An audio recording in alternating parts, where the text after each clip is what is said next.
ka-magic, so magbuhat po tag magic tricks mga ka-magic. So kung nakita niyo mga ka-magic, doon na kayo dalang card. Pili lang kag card kung isa niyo gusto mga ka-magic. So first, si stop, kung gusto mo stop, okay, kung diha mo gusto mo stop, or mag-change mo lain, yan.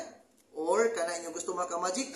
So kung ano ni mga ka-magic, just watch, wala gid siya bangag mga ka-magic, wala gid siya buslot, ang ato ang 4 diamond. Then magkuha ta ballpen mga ka-magic, yan. So, ito sa nibutan ng 4 mga ka-magic. Kuha ka ballpen.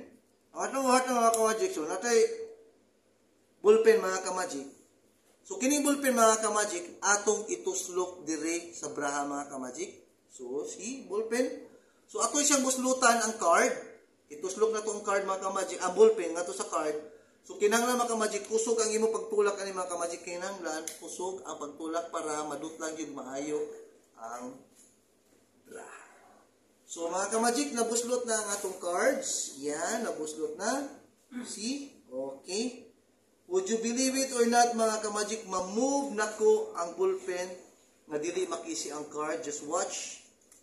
Yan, wala kisi ang card.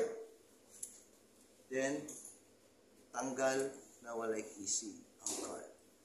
So, I hope you enjoy mga ka-magic and see you for the next episode. And thanks for watching mga ka-magic. Vivat Jesus!